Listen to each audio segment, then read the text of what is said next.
And we're live in a totally unplanned response video to an interview that Mike Lofton gave on Timothy Flanders, the Meaning Catholics YouTube channel. Now, as you can tell, I'm outside of my deck enjoying beautiful New York weather. And I am purposely being calm. And this is totally impromptu. So I am not like going to be pulling out books. So ironically, my mother-in-law was using my Acts the Council of Constantinople to hold up her mobile phone to do a karaoke app. So I have sources, but I don't plan on using them in this video. A couple years ago, I did a video with a friend of mine, about a friend of mine who was Romanian. And he had all these issues with Orthodoxy. And I called the video Bad Reasons Not to Be Orthodox, or something to that effect. So the name of this video is not like an attack on Mike Lofton, because this person's a friend. I still talk with him over years. And this is Bad Reasons to Apostatize from Orthodoxy. And I'm just going to simply use some comments Mike Lofton made, really just to be kind of the basis of common things, because he's not the only person that has these issues that he talked about in the interview with Timothy Flanders. I think with all of us, whether it's Timothy Flanders, Mike Lofton, Craig Trulia, whomever, we'd be lying to ourselves if we're not going to say that things in our personal lives generally affect the decisions we make, even logical ones about religion, even spiritual ones. We like to think we're somehow above these things, but we're most definitely not. And we have to have the humility to admit that to ourselves. And I say this because it's really first my concern as a Christian. My fear is that people, they so overly rationalize their faith that they're really putting their confidence in their own brilliance themselves. And I think ultimately where this leads is a dry, loveless faith where it's all legalism. This could be Protestants, this could be Orthodox, it could be Roman Catholics, which is functionally atheism in my opinion. Or if you just have the Corleones to do it, you just become an atheist. Because ultimately, a theology or epistemology of the self, of the ego, is atheism. You become your own God. What is really God out there doesn't exist. Whether you cloak it in Christianity, Islam, any materialist philosophy, really you're making your God yourself. And that's a real temptation to any of us, because really sin is the desire to be the master of oneself and not to give oneself wholly over to God, which again, theosis, our souls will be purified and by the divine energy of God participating in divinity. So there will not be ego as in, it won't be independent. Now we got to be careful because Freudian categories of thought have not been transferred over to Christological categories. That'd make a great video someday. Father Hatzidakis in Jesus Fallen, actually starts speculating about the personal I from Jung, and I'm sure I'm pronouncing it wrong. And he says, and well, how's this trans over to Christological categories? Then he says in the end of this, and if the church corrects me and says we shouldn't speculate about this, I accept it. Because we have these modern categories of psychological thought, and let's not go too far into that. Let's get to Mike Lofton's comments. My fear is when people overly rationalize the faith, they become atheists, or they become Roman Catholics, or they become Protestants, but generally Roman Catholics, because once you open the church fathers' can of worms, it's really hard to be Protestant most of the time. And so that means ultimately Roman Catholicism, where there's this false desire for epistemic certainty, which will always elude the fallen mind. If you think you'd be epistemically certain about something, you're lying to yourself, because the wisdom of man is foolishness of God to God. And these things must be spiritually discerned. And so I say that because we must think about the things of God with a sensitive conscience. It needs asceticism. It needs prayer. It needs a lot of scripture reading. It needs a certain level of stillness. Now, I'm not saying I have all this stuff. That's not the point. A bad messenger could still be repeating a correct message. And so that being said, to really discern something requires an emptying of the self. And so let's now look at some of these things that that Mike found problematic for being Orthodox or maintaining orthodoxy, and use that to speak of a larger problem, which is whether you're Roman Catholic or Eastern Orthodox. And I'm sure for the Oriental Orthodox or the Facebook warriors that get overly rational about this, not the cradles, this is a problem for them too. And so I'm going to start reading some comments and responding to them. And here we go. So the interview with Timothy Flanders begins with something that can happen to any one of us, really. Certain things happen in our personal life. And I'm not going to get into too many personal details. I just want to cover the details that were in the actual video. And that being said, the details in the video were, stuff at my personal life, and the priest even wanted to commune me, and he wanted to force me to go to female altar servers, and it was becoming hard for my conscience, and I had to commune somewhere. And this to me enters into, and this is not specific critique of Mike, I mean, it happened to him, but this is where any of us have to, if we have that mentality, it's a dangerous mentality, because here's why. The Orthodox teaching, technically speaking, is that if you were somewhere where you couldn't commune, it's better to do, I'm going to pronounce it wrong, a typica, and pretty much pray alone without communing, because you have no access to it, than to commune with heretics or the heterodox or the schismatics or anything to that effect. And this has happened throughout history, mostly, people in the desert, hermits and stuff like that. But even if you're in the Russian hinterland and stuff, the liturgy may come to you, so to say, very infrequently. Or in Cambodia, until 2015, because there's tons of Eastern European expats in Cambodia, they'd wait for like a priest to visit Cambodia infrequently to serve liturgy in the Bulgarian embassy. And when that didn't happen, you're Orthodox, but you just can't go to church. Doesn't happen. And so that is the Orthodox norm. It's the norm throughout history, though Augustine has a slightly different take. I haven't studied enough in the Western tradition. If there's questions or something, I could go over what Augustine talks about. He has an interesting opinion on this. But I'm saying generally in Orthodoxy and generally in the ascetic tradition, which is what we take to be the undistilled faith, generally, the wrong mentality is I have to commune somewhere. The right mentality would be I have to be faithful to God, and if everyone else has fallen into sin or whatever, right? Like let's say everyone to schism, is to maintain the faith. Now, here's the problem. I guarantee you, me and everyone watching this does not have the godliness and sanctification to put up with that for too long.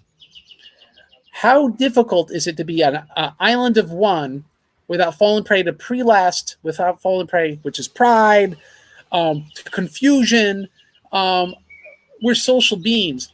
Look at COVID now. You're just itching to get out of the house. Imagine doing that for years, decades, right? Most of us, it's like being a pillar saint, pretty much.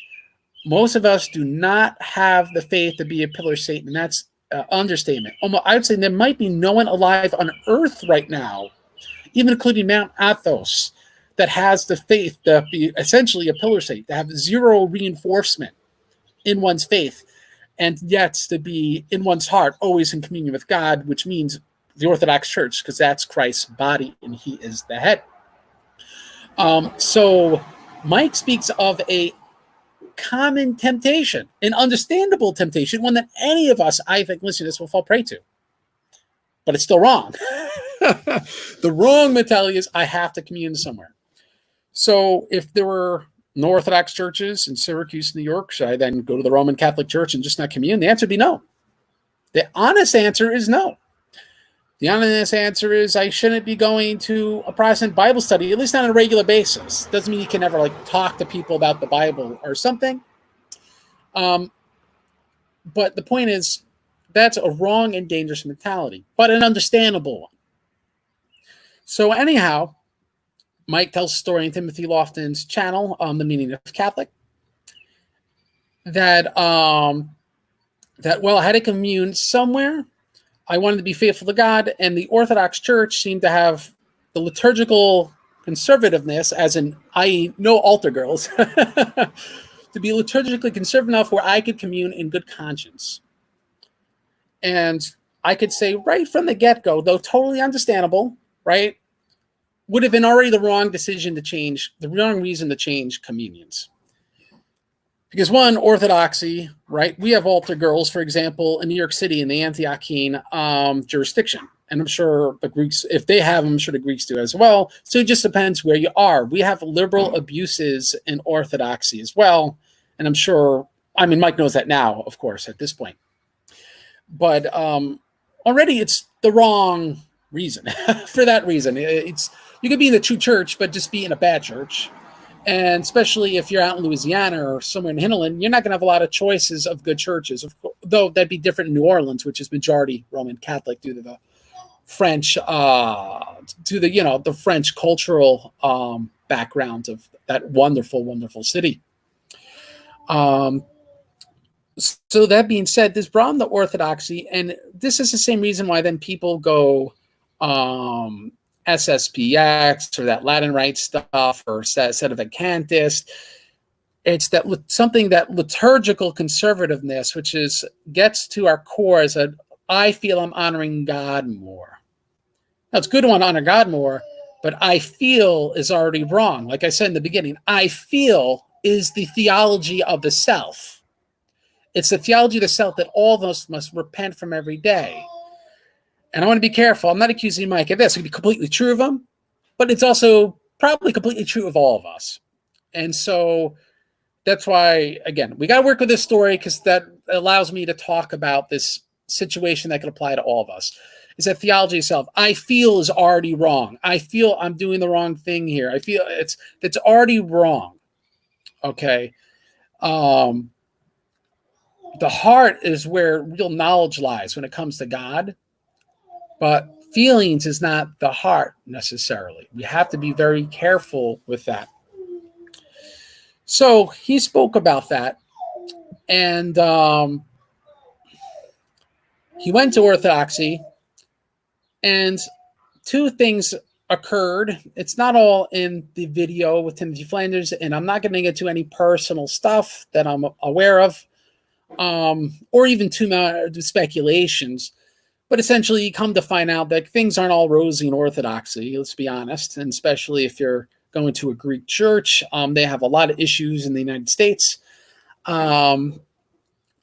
That's one. And two, the epistemology of Orthodoxy requires a radical reorientation of one's mind. You cannot become Orthodox and hold on to a Western way of thinking, just like you can't be a Christian ultimately and hold on to a worldly way of thinking.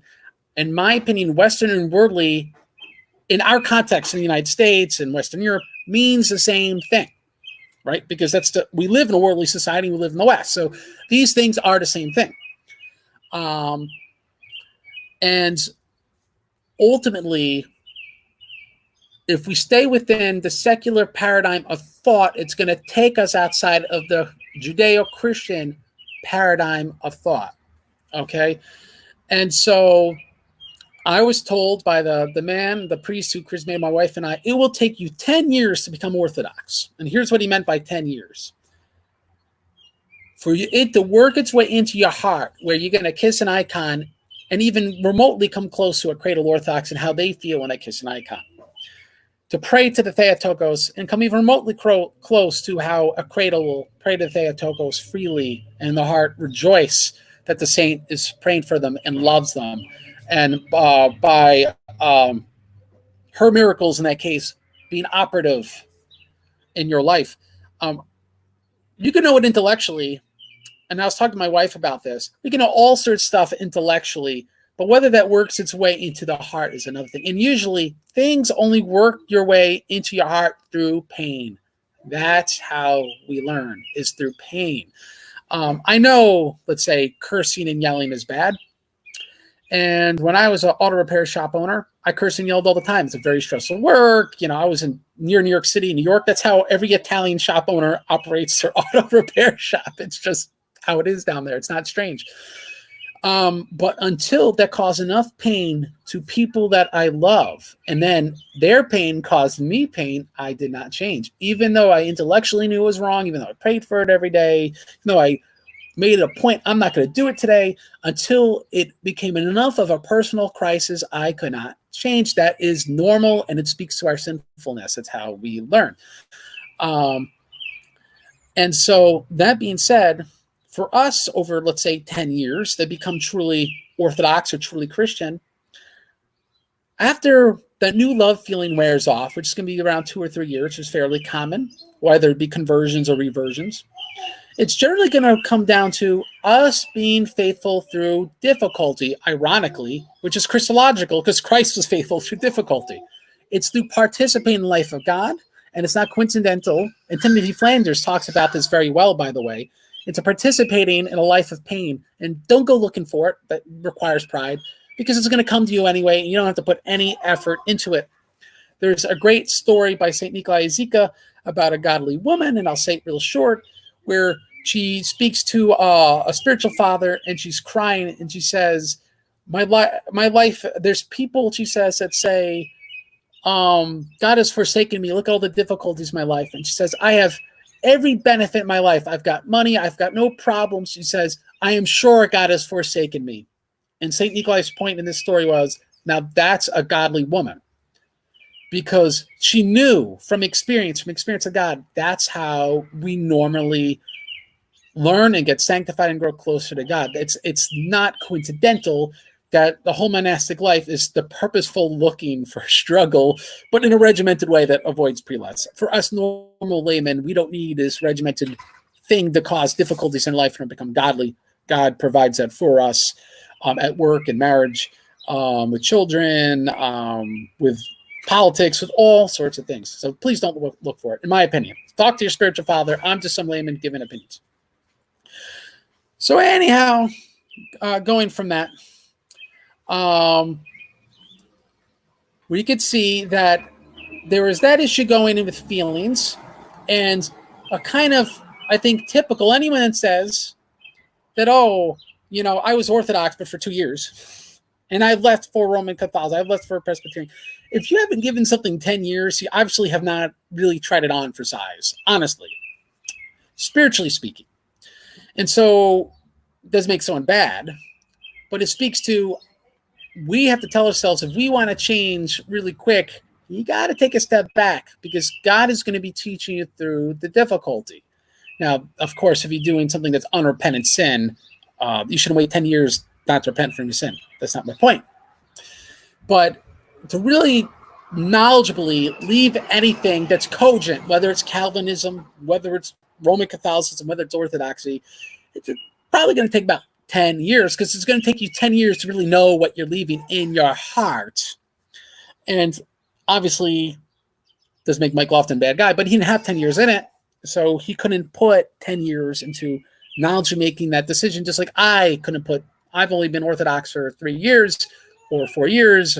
I think it's closer to 3. So I'm not there either, honestly. I'm here along this journey with a lot of people watching this, which are probably relatively new. Though I am very blessed to have Father John and other people that have been Orthodox for decades that interact with me, and I'm humbled by that. So anyhow, that was one problem. Here is the second problem, which is this. Mike is brilliant with the magisterium, and I heard this before we had any sort of falling out.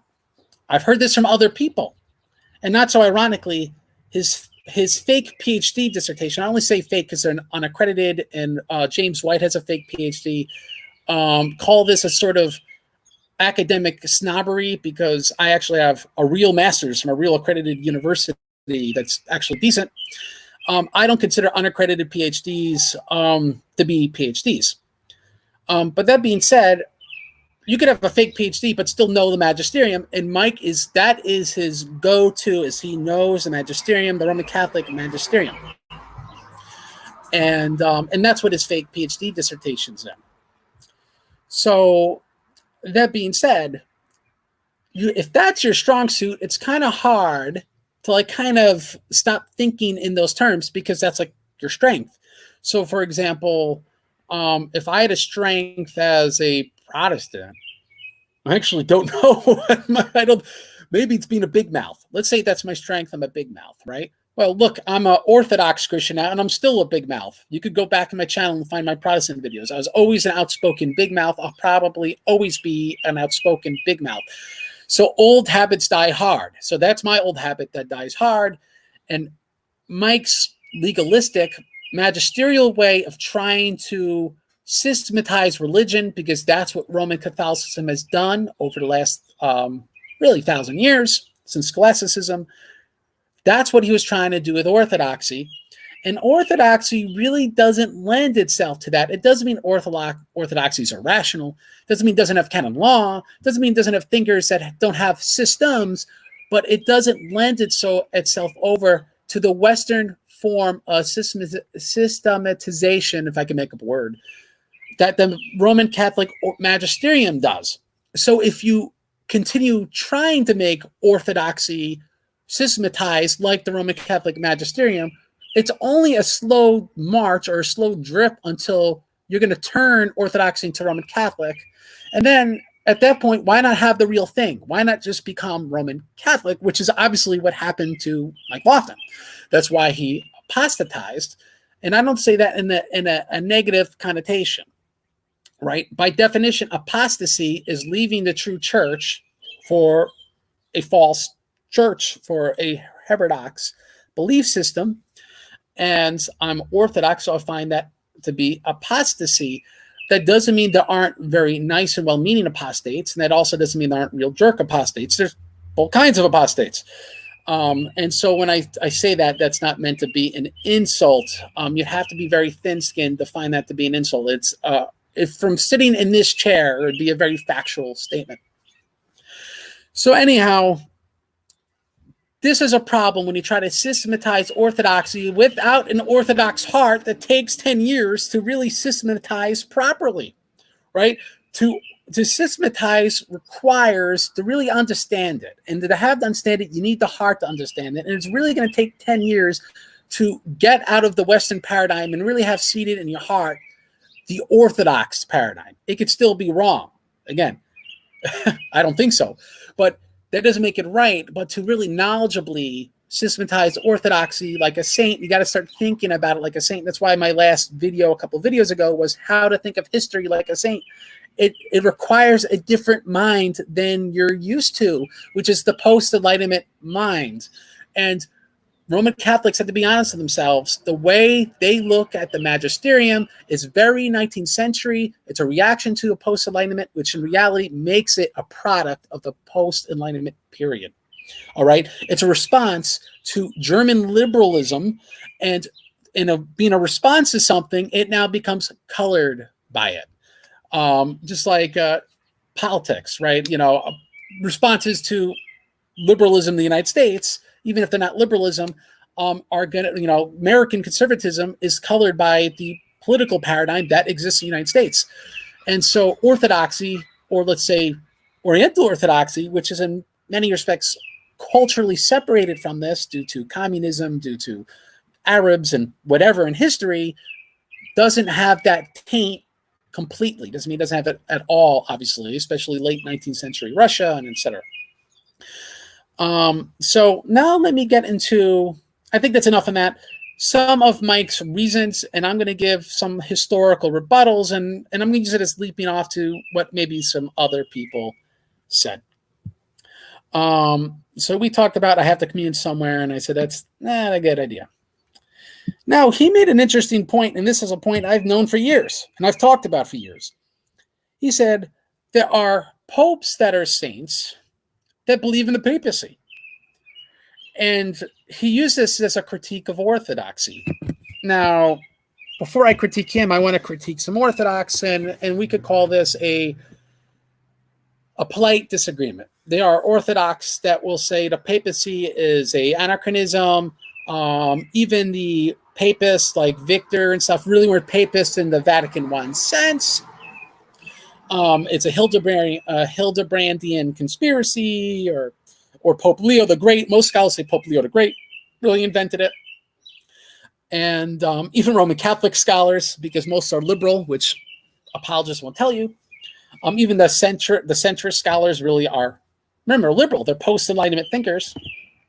And so most see it as some sort of development, at least Leo or wherever afterwards. And so I'm not so convinced by that personally. My personal view, I'm not going to give a defense of it. It's about 90-95% of Vatican I is really there as early as the second, and if not the second, because that might be too much inferring from Pope Victor's actions from Eusebius, because let's be honest, we don't have a lot written by Pope Victor I, who's a saint. It would be from Pope St. Stephen. I think we have so much from Letter 74 and a critique by St. Firmilian that it's clear that Pope St. Stephen I had a papal ecclesiology in almost every way, other than anachronisms in the 19th century and it's other matches. That's stuff that wasn't invented yet. But he believed in essentially the 3rd century version of papal supremacy. And if you don't think that's true, just read the first paragraph of the North African Rebaptism Council and read Letter 74, Cyprian's Corpus, was written from St. Firmilian. If they're not responding to papism, you have to ask yourself, what on earth are they responding to? So I agree with Mike mostly, because I don't think the issue of consent, I think, would have been lacking here, and I don't want to get into that in this video, is that essentially papal supremacy existed among papal saints. So now let's just accept that for the sake of argument and say Mike is generally right in that critique. Here's what Mike says logically based off that. Mike says, well, because we have saints that the Roman Catholic ecclesiology, he says this in Timothy Flanders' video. This is a problem because Orthodox can't resolve, right? They can't resolve that you have papist saints. And if there's papist saints, and they have to accept, which is a logical derivation, they have to, then they have to, papal ecclesiology. This is a foolish argument, which is very easily disproved, because by that logic, you have Orthodox ecclesiology in the ancient church, then you must accept Orthodox ecclesiology. So he didn't resolve the issue.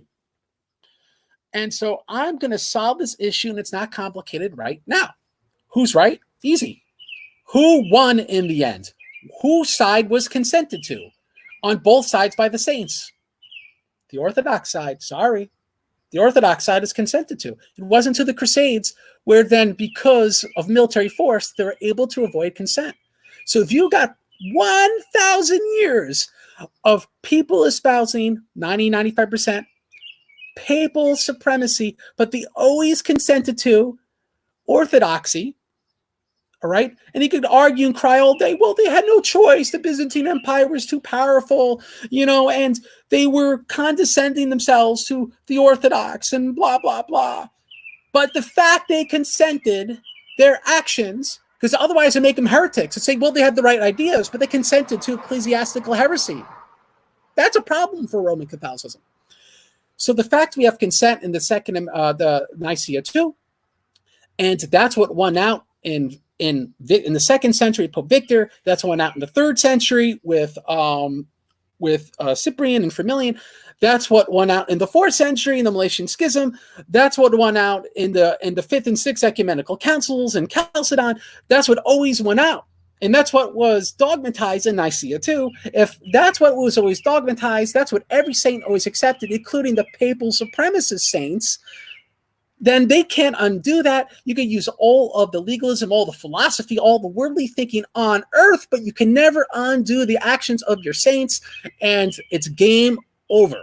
And it's not complicated, and you could be a retard and understand it, because I do, and I'm a retard. So game over. Just solved it for you. And so when he notes there's popes that are saints, and it's a form of papacy, and this is a problem for orthodoxy, and I could not, I'm speaking as Mike, resolve this as an Orthodox Christian, so that's why I had to revert, in my words, apostatize Roman Catholicism, he's not noticing the major logical and historical flaws. The logical is that the same problem still applies to him to this day. The historical flaw is that without that his own saints consented to the Orthodox ecclesiology, and there's nothing he can do to undo it, period. And in my first debate with Eric Ybarra, that was my whole argument. I said, we could misunderstand words of saints because we didn't speak their language. It could be mistranslated. We could not understand the culture, right? When you read history, because again, that's my strong suit's history. All those things could work against you. Translations, cultures, lack of manuscripts, falsification of manuscript. But what you can't misunderstand are actions when every side agrees this is what actually everyone agreed to, this is what everyone consented to. And Roman Catholics, because they're wrong, never want to admit that. They want to play word games and word arguments like lawyers all day. But in the end of the day, that's why people like Judge Judy, she gets to what really happened here. And what really happens is essentially what people consented to. It's the actions. And we as historians, when we look at actions, really lets us know what the truth is. And this is an important historical point. And this is why so much of my channel ultimately gets to history and an honest view of history. All right, so let's get to the next point. And I'm getting thirsty, so if my wife overhears me, I hope she brings out water. She probably doesn't hear me, so I'm probably just going to have to muscle through this. Mike makes another point. He says that there's a place for reception in Roman Catholicism, but there's a magisterium in seed form. And really these sort of comments are a critique of reception. What Mike is really saying, and I think he would agree, and most Roman Catholics, is that ultimately the doctrine of ecumenical reception is insufficient to fully explain everything about ecumenical councils. And I think that's false. But when you say there's a place for it, it's, a little bit, we don't reject it, let's cut around the BS cake a little bit. What you're saying is, yes, it's there, but it's really, that's not the most important thing. So it's like me saying, yes, there's a kind of papacy, and, the Bishop of Rome is important, but when I say that, I'm obviously not a papist in the Roman Catholic mold. So let's just admit, having a place for reception doesn't mean you accept reception in the Orthodox or Nicaea II sense. The question is, does the Roman Catholic Church accept what Nicaea II teaches? And the answer is no. And that's why they need a doctrine of reformability. That's why you got to change ecumenical councils, because they say things that disagree with later ecumenical councils. And this is what Luther took issue with, even, and left the Roman Catholic Church. So if intelligent people realize these things are changing, and even Roman Catholic apologists realize these things are changing, we need seed theory, we need reformability, we need to adapt this so that way these changes somehow have this system that works. Then that pretty much admits to the fact that, well, clearly you're not holding to what the earlier councils taught. Now, the saints did not think that way. That's why my video 2 videos ago or whatever was how to think of history like a saint. It's dense, but it's really important because that helps you understand how we, despite our Western mind say, no, it can't be this way, it's got to be different, realize the saints didn't view it that way when they were looking at the councils. The saints were emphatic in every single council that every council agreed fully with one another. And they went almost painfully at lengths to prove that. And this is why it's important, read the councils cover to cover, in as much as they exist in full minutes, because some of the full minutes of the councils have been lost. And as much as some of the full council minutes have been lost, and I'm getting so thirsty. This is going to be like horrible in video, and my house is a mess. I'm getting myself water because I'm being tortured.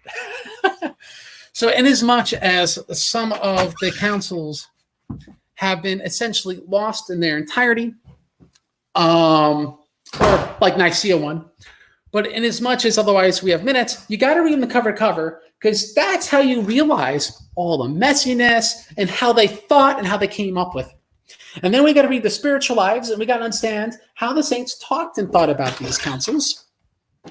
Man, this is like lifestyles of the not rich and the totally not famous. You're going to be watching me drinking out of the dollar store gallon of water because I'm thirsty and I literally feel myself shaking, and I don't want to black out live on YouTube. All right, so here's my water, and I'm going to drink from it.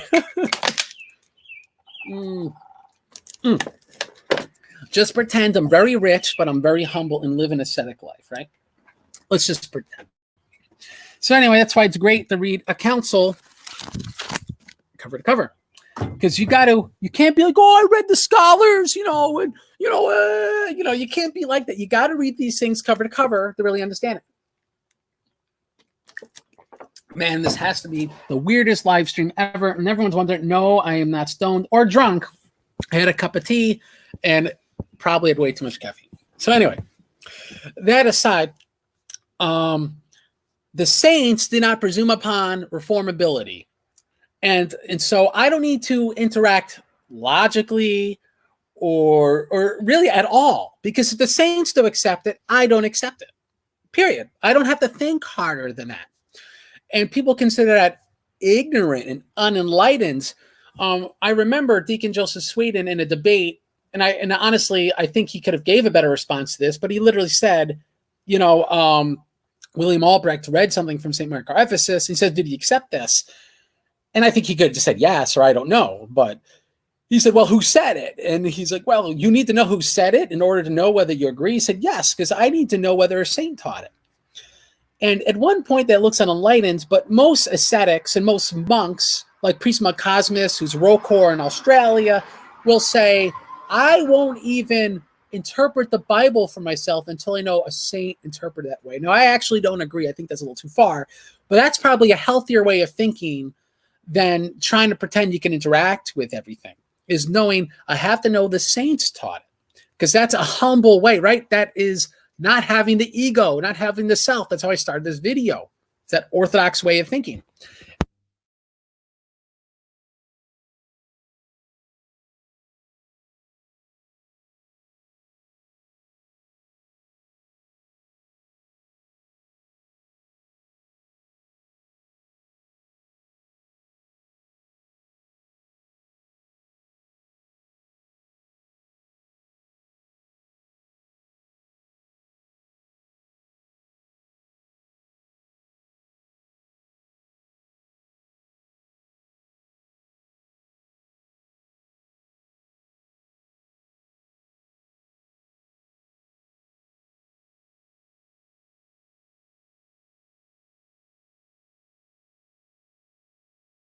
Could argue them, and so when you're dealing with a Protestant, an atheist, or a Catholic, that ironically the way they think is all the same, they'll say, well, that's not compelling enough. You can't convince me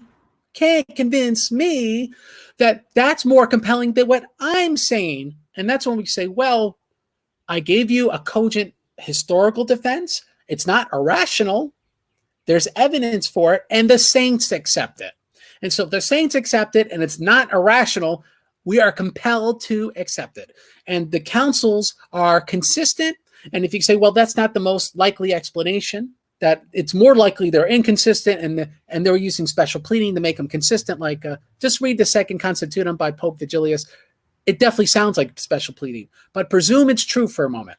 The fact that it could work, and the saints accepted that it worked because St. Justinian accepted it and the Conciliar Fathers accepted it, is we presume it's true even if it sounds like special pleading to our ears. Okay? And if the saints accept it and it's works rationally, even if it's not the most compelling by post-Enlightenment standards, it's the most compelling by the intellectual paradigm that preceded the Enlightenment, which not ironically was a more godly period. There's a reason why we don't have pillar saints today. There's a reason why we don't have the great ascetics of old. Perhaps the best ascetic we've had in the last 100 years is St. Joseph the Hesychast. And St. Joseph the Hesychast would probably tell you he is not like the ascetics of old. I mean, he's darn close to it. He went like a week without sleeping, did all sorts of crazy stuff. It's not a saint. He's not a saint yet. Ephraim of blessed memory. His spiritual life of Joseph the Hesychast, I have to say, I do not recommend it to most people. That's like graduate school for Orthodox. And if you get bothered to read it, you have to speak to your spiritual father first before you even read it, because that's how beyond that way of thinking is. And so, but again, Mike's strength, and a lot of people that leave Orthodoxy, their strength is not reading the spiritual lives. They want to read history and philosophy, and they want to think of it like the magisterium ultimately. So in Mike's critique, he was saying, well, the magisterium was there in seed form, which is ironic because everybody concedes the Orthodox case. Well, the Orthodox ecclesiology was obviously there, and it was, but slowly growing like a weed in the Orthodox field was the magisterium, which sounds to me a heresy that slowly grew over time. But that aside, that's why this sounds counterintuitive, but to understand these issues, you got to read the saints' lives. Probably essential Orthodox reading, if you're first year Orthodox, is to read the Prologue of Oak Reed by St. Nikolai Zika every day, because there's a new one for every day of the week for 365 days. It's pretty much 365 chapters. You read one a day. There's a scripture. There's saints' lives, etc. Why? Because you won't understand history. You won't understand the councils. You won't understand doctrine until you start adopting the Orthodox, the saintly mind. And so those who come to me go, Craig, what book would you recommend for me to weigh Orthodoxy? He goes, stop it. Follow a prayer rule and read the scriptures every day. I don't even give them books. I actually don't think they should be dealing with apologetics. They should be reading the prayers and reading the scriptures. And go, well, okay, what if I want to go one step beyond that? Reading St. Nikolai Zika, reading saints' lives. You've got to get into that. Once you do that, now you could graduate to philosophy and history and all that garbage. Again, counterintuitive. And I'm not going to say Mike didn't even do this. You could do everything right and still do the wrong thing, and you could do every wrong thing and still do the right thing. That's not the point. This is not like a backhanded way of saying this is what Mike didn't do, this is why he's wrong. Again, I'm using what he said as a leaping off point to talk about things that are important spiritually. All right. So the critique that, well, the magisterium was there in seed form, and there's a place for reception, is really what he's saying is the majority of it in the beginning was reception, but it was insufficient to deal with what he felt was epistemically the most compelling answer to the question. And if you're looking for an epistemic answer that fits best with your modern minds, you've already sort of disproved yourself, right? If you haven't adopted the earlier mind in order to actually have the knowledge base to reject it, then you by default are going to be playing by the rules to a game made after the pre-modern mind, and you're going to play by those modern rules, and you're going to win the modern game. But in so doing, you've now forfeited the pre-modern game, which, not so ironically, is a pre-modern religion, which is Christianity, which was started by a bunch of fishermen 2,000 years ago. So if you don't think you can understand this stuff without adopting a pre-modern mind, then you are fooling yourself ultimately.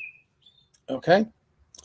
So I'm going to quote Mike said something, that the doctrine of reception's place is only when something's unclear, right? If the magisterium with all the hocus pocus, if the Pope says, blah, blah, this is true, all right, then it's true, and reception comes in to fill in all the fuzziness around the gaps.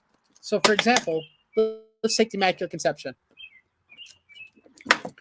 The Roman Catholic Church gave a definition, and one thing that the definition actually purposely left out, because there was talks about it, was the definition actually doesn't state explicitly that the Theotokos didn't have concupiscence, because bishops wanted that added to the definition.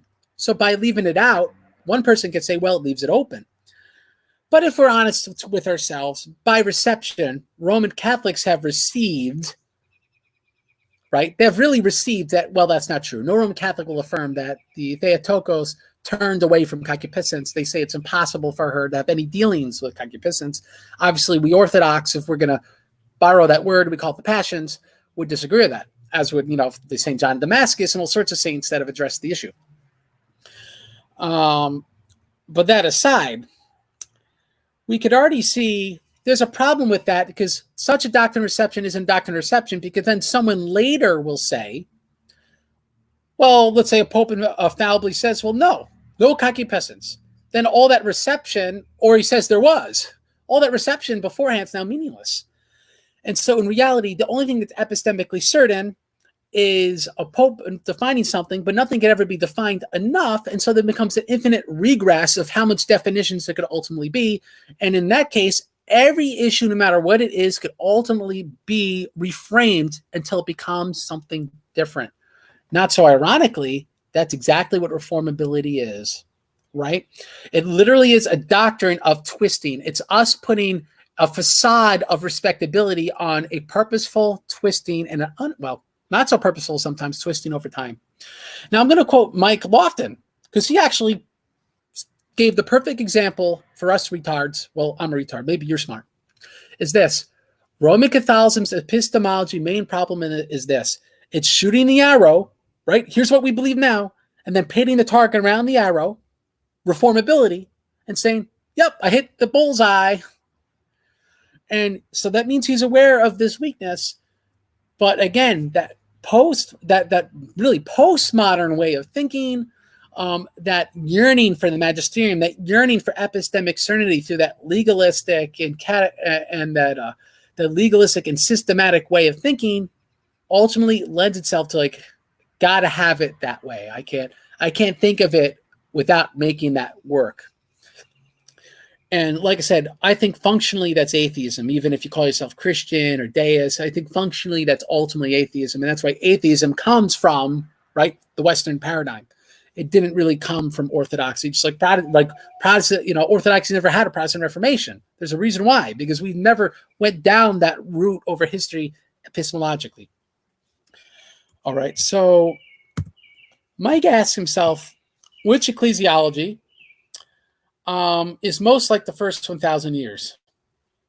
And I think it's kind of embarrassing to the Roman Catholic side. It's clearly the Orthodox side, right? They have 7 ecumenical councils they venerate, and if they're honest with themselves, they say, well, we only really believe what a pope really ratified, right? This Canon 28, well, a pope never ratified it until after the 13th century when they had a Roman Catholic Bishop of Constantinople. Now it's ratified.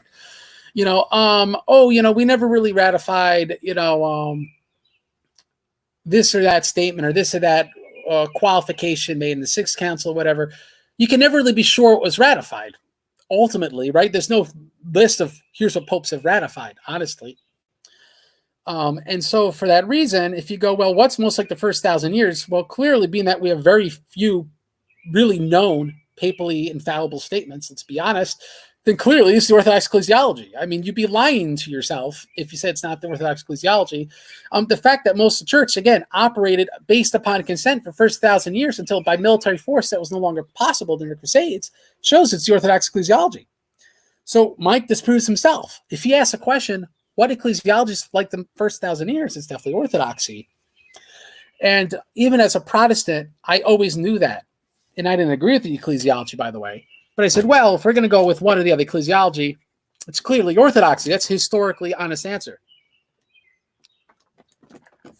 So he asked the question, and I think anyone who seriously looks at it is going to have to say, well, clearly it's Orthodoxy. All right, so we'll move forward from there.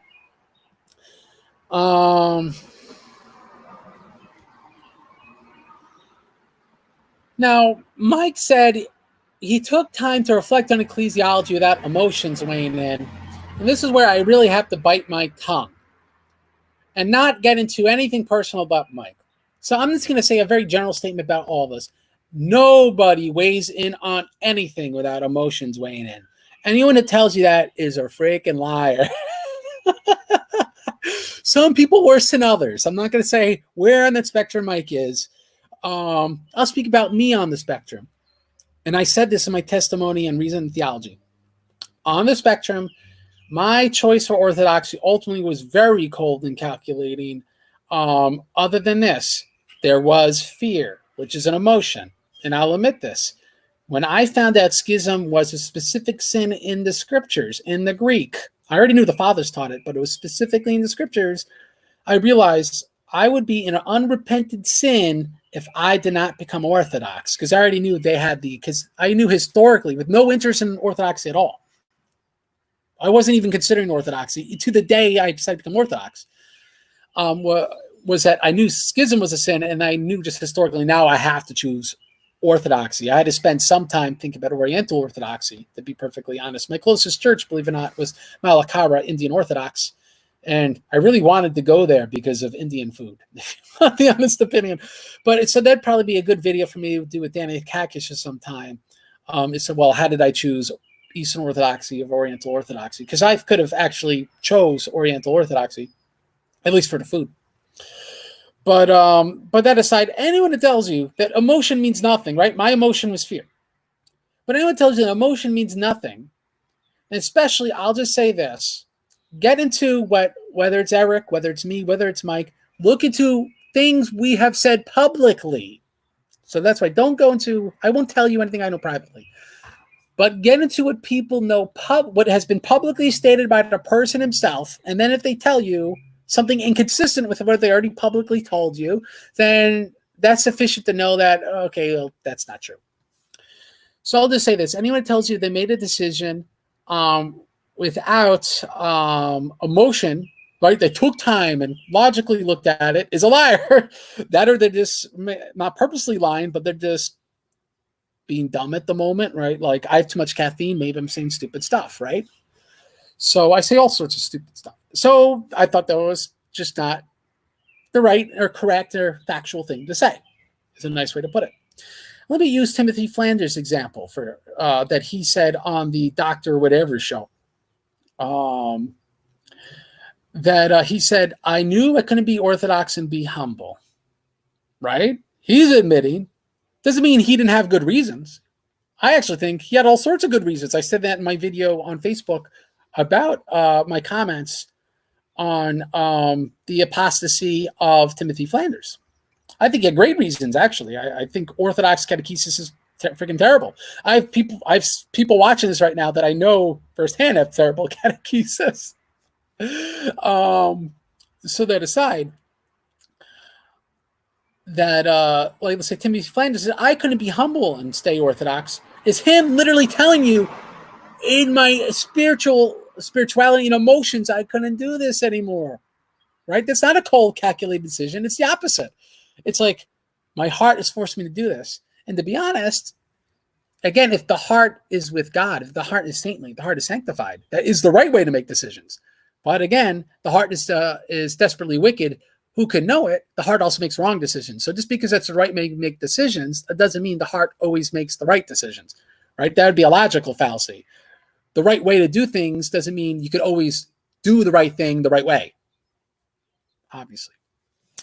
So Mike says, okay, I made this calculated decision. And again, I don't know if it's definitely not him as speaking, but I don't know if it's self-deception. I don't know if it's kind of image, right? Like reason and theology. It's it's the channel of reason. We have Bart Ehrman on. We've got the Protestant on. We got this or that on. We're giving everyone the fair shake. It's a great image. It's a good product for Reason Theology LLC, which is how they're introduced in Timothy Flanders' video. So it's a great image, but I'd rather be this hokey pokey crap channel and tell you, listen, I'm a real dude. And in reality, here's where I make emotional decisions, and here's where I was as cold and calculating as possible, but I did have fear going in. So I don't know how much is image, how much is self-deception. I don't know. I mean, I guess Mike could give a response. But yeah, anyone that tells you I took some time back and I made a logical decision about this, divorced from emotion, that's just not possible, especially with things that are spiritual. Just not possible. Now, Mike says Orthodoxy has a problem with development. And I touched on some of this in my video about history. And I've got a hat on. And I don't have a second hat in order to get into. I'll put on my historian's hat or my postmodern hat for a moment. So sorry, no props. But let me take my Orthodoxy hat off for a second, and you can see my COVID hair. And I were to say, what are the problems with Orthodoxy? And I was kicked off Reason Theology before I could be on that show, but I could give some. There are some good arguments against iconodulia. I had a video on this channel with with what do they call it? With Cool Cal. And Cal read right from the fathers. And Cal is freaking smart. He gave a good defense for his case. Now, I disagree with him. And he disagrees with my response to him. I wrote a 8,000 word article on the topic, and he said he pretty much told me it's effing awful and stupid. And Cal is smarter than me, and he's actually pretty much a historian. So when someone smarter than you and more educated than you says this is freaking wrong and what you're saying stupid, you got to listen because they're smarter than you. Doesn't mean they're right, but you got to listen to them. And so intelligent people could make good cases against iconodulia. I disagree with them, but they can make good cases. Someone says he's a redhead. No, this is called dirty blonde. By the way, I have no Irish in my blood at all, not even 1%. I've actually got more Asian in my blood, in my DNA, somehow, probably from the Jewish side, because of what's that race? The Khazars, right? A lot of Jews really were Khazars, ultimately, they say. I'm not going to get too into that. It's not as much as the white supremacists think, but I'm sure there was definitely some. Because I've got Ashkenazi Jew, and Ashkenazi Jew must have had from Russia, and the Russia from the Khazars. But anyway, where on earth I was going with this? Let me look at my notes. Problem development. So iconodulia could be a major problem. And there's intelligent people that can have critiques. And I think if you read history like a saint, it's no longer a problem. But it could be a problem if you read history in the modernist sense. Or I like calling it post-enlightenment because there's different schools of thought in the post-enlightenment, including the Roman Catholic paradigm, which is post-enlightenment and not properly enlightenment, obviously. So, or modern, really, because it's a reaction to modernism. But that's why I like to call these all post-enlightenment. And so there's a good case for that. Orthodoxy, there's certain issues in the Fifth Council, which maybe we'll do a video about this ultimately, where they could say, the logic to make the Fifth Council work, just read the Second Constitutum. Read what Vigilius wrote. And then you tell me it doesn't sound like special pleading. Of course it sounds like special pleading. It was special pleading. If you read Father Price's introduction, Father Price says it literally stands alone as its own genre of literature in the ancient world. It's pretty much a sarcastic critique written so exactly what the people who wanted you to write to have it written, that they know you're giving them the middle finger in a way they can't stop you from giving them the finger. I guess that's the most layman way to put it. But that's exactly how it's written, and that's exactly how it sounds. And knowing Vigilius, that's exactly what he was probably trying to do. But again, doesn't mean it was wrong. Doesn't mean what it said was inaccurate. But you read it, and you go, it's special pleading. So it's very easy to say the correct answer is that these things are false, and the letter of Ibas and all this other stuff, that Constantinople II reinvented our way of thinking about it. And if they reinvented it, you need reformability. And then we have Roman Catholic bishops, but we have like Metropolitan Hilarion in the Russian church. So he's probably since recanted it in his systematic theology textbook he wrote now as the head of the foreign relations of the Russian Orthodox Church. That there are Orthodox floating reformability. And so, yes, development's a problem with the post-enlightenment way of thinking, but it's most definitely not a problem if you read Orthodox history like every person read it before the year 1750. And if something was good enough for 1750 years, then it's good enough now. We say the same thing to the Protestants. Oh, if something was good for 1500 years throughout the whole Christian world, then it's good enough for now. So, again, I think that proves orthodoxy. And I don't have to I don't have to interact more serious to their points. I could, right? Like I did in my article, The Icons. I can make a case where it's not irrational, it's not unreasonable, it's not illogical. Someone could argue, I have a more compelling case.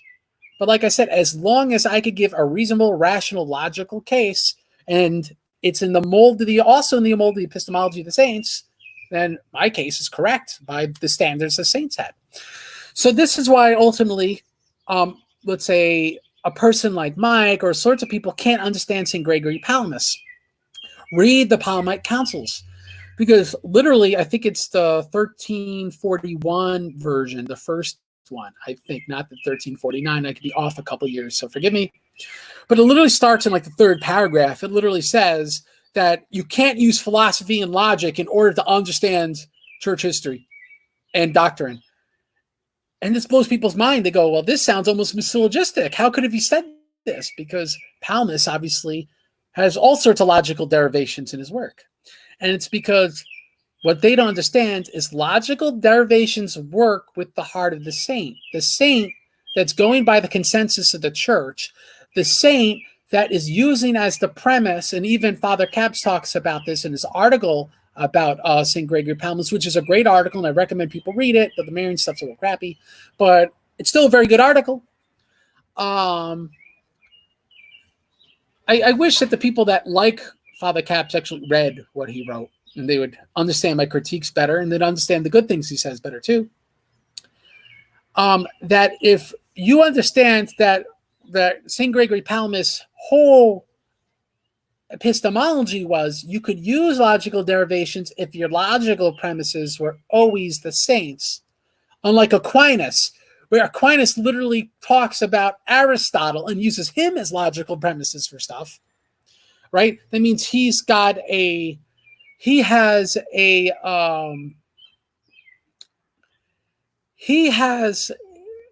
logic that's ultimately outside of the logic, a logical worldview that St. Gregory Palamas is working with. That being the case, it shows out why they're different. And that's why St. John of Damascus could give great logical arguments, especially in the first book of the Exposition Orthodox Faith, but he does not go into the errors nor the logical derivations of later scholastic thinkers, because later scholastic thinkers essentially made a god out of Aristotle. They don't say that, but when you use Aristotle and logic and reason as its own independent mode of thought, side by side with the fathers in the scriptures, you've put them now on the same bar. You could say you didn't, but you did. And ironically, the Muslim philosophers, and if you understand history, this is where it came from in Roman Catholicism, because Aristotle and all this came to them from the Muslim thinkers like Averroes, who translated this stuff. And when Averroes was translated, and I forget, Ibn Sina, Avicenna, and these different Muslim thinkers are translated into Latin, where Aquinas was responding to something called the double truth theory. Because the double truth theory was this. It was, for the Muslim, mostly the Mutazilite philosophers, their way of thinking was there's two ways of truth. There is philosophy from the Greeks, and there's also, the Quran and the Hadith, and, pretty much Muslim magisterium, lack of a better term. I'm putting my hat back on because my hair looks disgusting. All right. So that's called double truth theory for a retard, right? And Aquinas had to respond to this, right? He had to respond to this because essentially you're what the Muslims are saying, you could have contradictions and you just accept both as true. And that's freaking mindless, obviously. So Aquinas said, no, there's truth in pure reason and there's truth in pure theology, but they correspond. But the problem in doing that ultimately is you've turned theology into reason, into scholasticism. And in so doing, you've now created a monster. You've now, in reality, created a worldview that's divorced from the spiritual worldview, which is why when you read the kind of different mysticism of the West, and I'm not going to even automatically say it's wrong because I don't think it's wrong. It's just I can't say it because I haven't studied it carefully. And so I'm not going to say that it's bad for whatever reasons, but it definitely reads differently than the theologians of the Roman Catholic Church in the same period. It's because the heart's very different than the kind of, I call it as Orthodox Christian, the monster, the epistemic monster of tying reason together with theology in response. Because remember, it's in response to the double truth theory, right? Well, no, double truth theory is wrong, but we can have them together. When in reality, Palamas sort of had a different view. People want to conflate them and say they're the same, but Palamas' view was, yes, we have reason. The father said they had reason. They did all sorts of things with reason. I mean, the whole thing with hypostasis, in Nicaea and then in Ephesus and really get into this stuff is using reason and using the Greek philosophical tradition. But the premise, it's not they tie together, but reason is an edifice where always the foundation is the patristic and consensus in light of the scriptures. And because that's always the basis, you can't keep building floors in a house forever. It's sort of like you got to have, I forget, I'm not a house expert. You got to have a big one floor house. So it can keep going like this, but you can't have a building, so to say, because if you keep building stories on top, eventually what's all the way on top is going to be different than the foundational level. And so that's why ultimately, and this is far too simplistic, but that's why Orthodox scholastics, they call them scholastics, they weren't properly scholastics, because those scholastics agreed with the Palamite councils, which put forward a very different worldview by their own admission, because it's there, than the worldview of the West. All right. So try as you may to take Mark of Ephesus, who was getting to John Duns Scotus and all this stuff, and try to pretend they're scholastics. They weren't. They imbibed it in a bit. They read it to understand it, but they were not ultimately thinking this way, because their spiritual life and what they were reading and their saints were just totally different. And that's why it takes really a basis in history before you actually even get into the philosophy.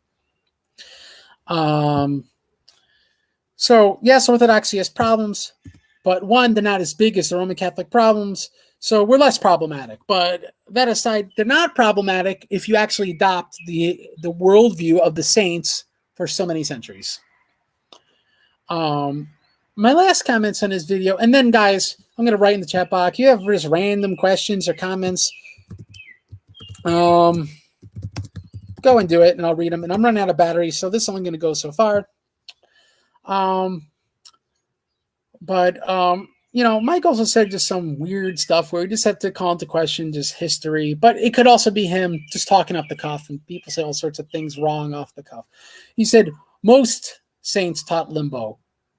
No, most saints didn't taught limbo. Come on, they didn't even use the word.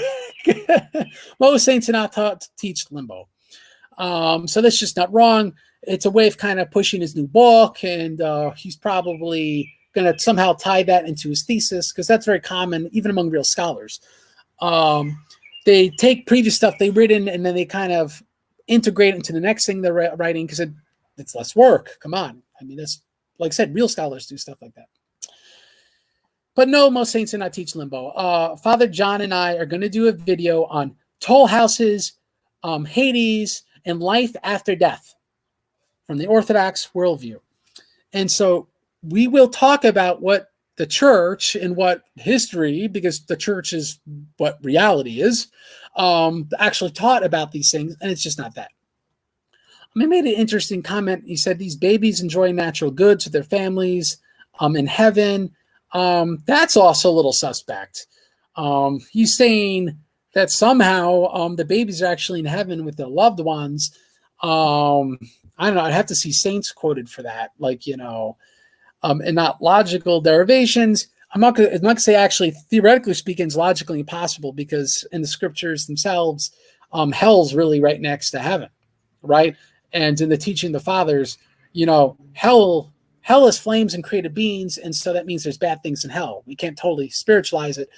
But that doesn't mean there's actual geographic separation, right? That actually be going, there's geography, but we actually know if we go by literal geography in the scriptures, they're actually next to each other. So I'm not going to say everything about Mike's statements even categorically wrong, but I would prefer saints talking about it more. So I think that's really all my comments on that interview. I'm happy with myself that I started this video talking about it takes 10 years, it takes a spiritual worldview, and people will apostatize if they don't actually put the worldview on for size. If you always maintain your pagan way of thinking, or your Roman Catholic way of thinking, your Protestant way of thinking, and you never actually put the oomph into the worldview, you will revert to that thing, or even if you don't physically revert, you mentally will. And so my challenge as an Orthodox Christian was not to revert to Protestantism, because I was very Protestant when I started. You could read my articles, and I clearly was. But my spiritual father challenged me and would not let me do it. And I think it's reaped fruit, but it doesn't mean I'm all there yet, because, again, I'm 3 or 4 years or whatever in between in. And so, like I said, it's probably going to take at least 10 years. It could be more because I'm thick-headed or I'm telling gabados. So you require that devoid apostasy. So here's the moral of the story. Not like don't be like Mike, right? Like be like Mike wasn't like Michael Jordan. The point of the story is don't be like Mike. I'd rather make the point of the story, the moral of the story of this, is you must immerse yourself into the spiritual life. If you don't do it, you're going to kill your faith, period. Your life's going to give you challenges. You're not going to be able to do the prayers as lovey-dovey as you want to when you got crying babies, or you've got problems at work, or you're in the middle of moving, or whatever problems you have in your life. You're not going to be able to always read the scriptures as much as you want. Though I like to shoot 4 chapters a day. But you know, the saints generally teach 1 chapter New Testament a day is what you should be shooting for. That has to be your basis. And if you distance yourself from that, or in danger, you start doing more time in stuff that isn't that than those things, it could be very spiritually dangerous. And so for me, let me confess a sin of my own. If you count time, I spend more time, whether it's argument Facebook or writing argumentative blog articles, or thinking argumentative things in my mind, or reading fathers for argumentative reasons. I spend more time doing that. Probably, I could be wrong, actually. If I took a stopwatch, it'd be wrong. But I'd rather confess to being wrong than justify myself. I probably spend more time doing that than doing the right thing, because I'm here speaking to you as a sinner. And I really shouldn't. And I actually be better at that other stuff if I didn't do that.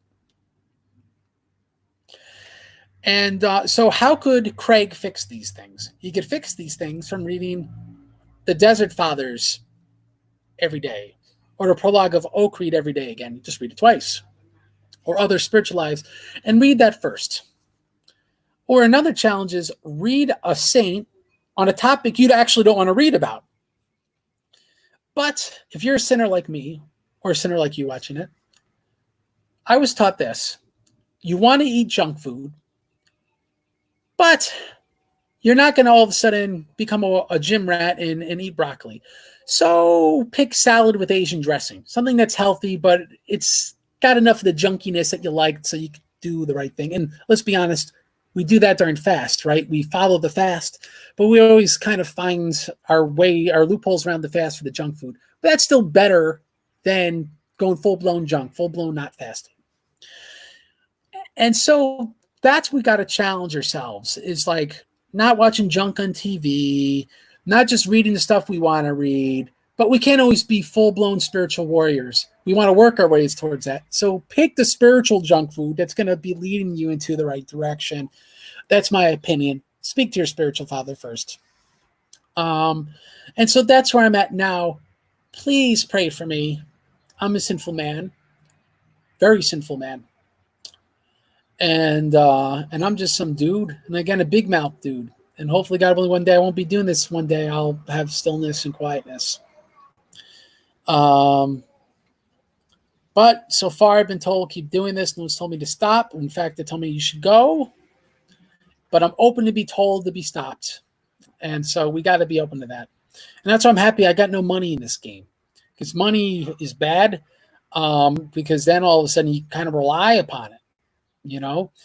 And so I'm happy I got no money in this. Please donate to orthodoxchristiantheology.com/donate, because it goes to someone else. But that's the point. So I'll ask for money, but I don't get money from it. And I'm happy about that, because if I got to walk away from this thing, then I will, because I don't rely upon this at all. And I never, ever want to rely upon it.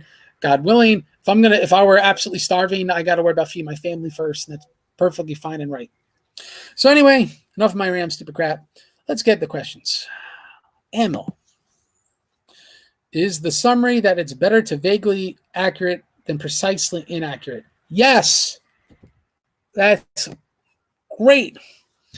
It's better to have a genuine notion in your heart and it's correct, but lack precision, than to seek for precision, but because you're not husbanding the heart, you get ultimately falsehood.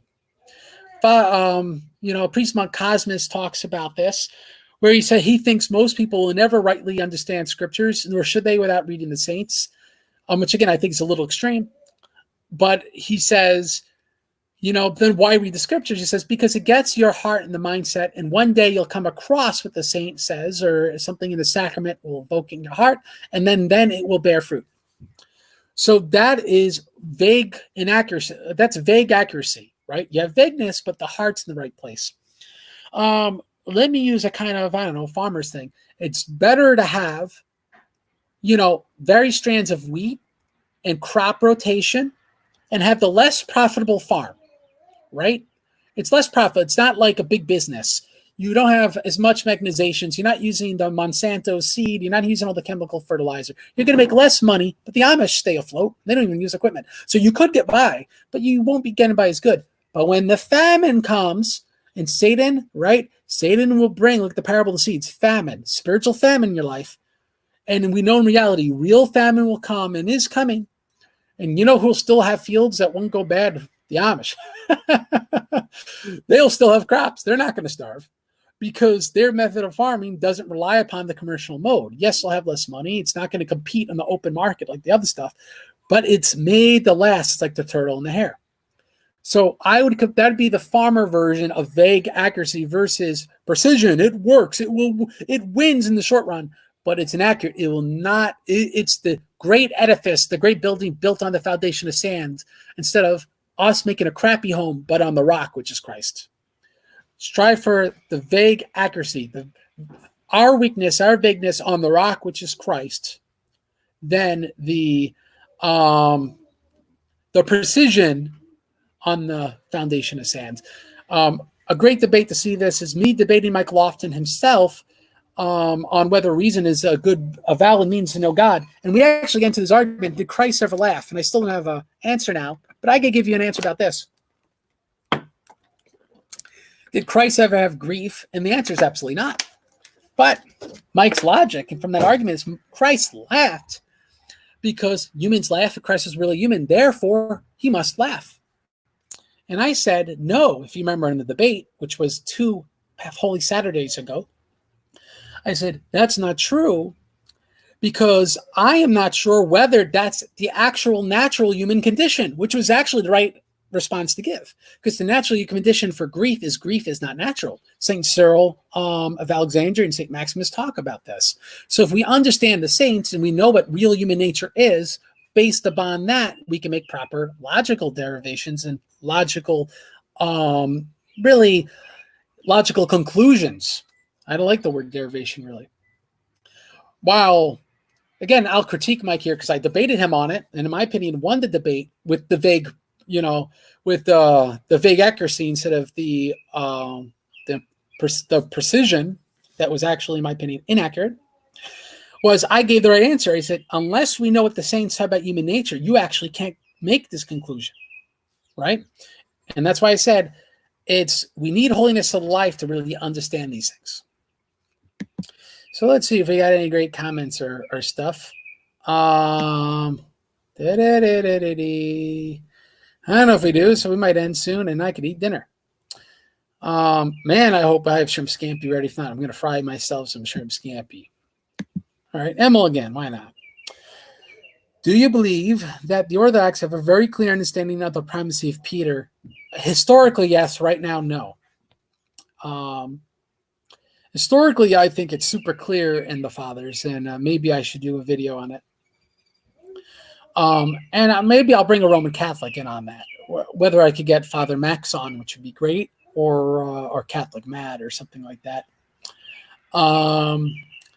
But I think historically speaking, and in the conciliar statements we have, yes. But it's been largely lost, and it's been largely lost for a long time, at least in its importance. Why? Because of Roman Catholic heresies and responses to heresies.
so that at some extent I can't be like constantly tearing my heart that, oh, I don't know everything.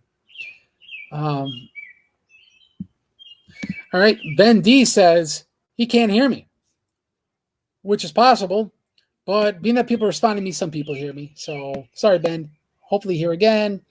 And it said we lost sound. And oh well, I think it's a connectivity thing. So that's that. Do any of the councils address soteriology concepts like discussed in the Reformation? Yes, Council de Sithias, and also the Moldovan Council 1642, but less so. How many works does it take to prove that you're with Christ or to gain eternal life?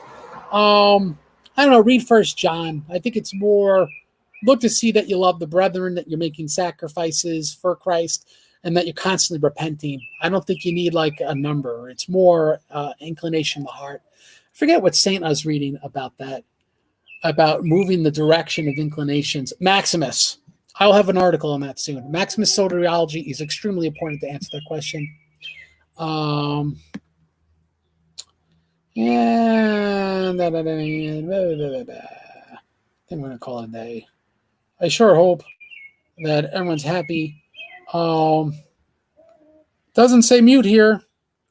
And so if no one hears this, oh well, I'm sorry, it's over. So guys, God bless you. Go to orthodoxchristiantheology.com/donate. We could always do another video on this or some sort of like, I don't know, chat thing or something. It's just my laptop's running out of battery. Please support the Orthodox Church in Cambodia, orthodoxchristiantheology.com/donate. Pray for me. God bless you all. Have a great day.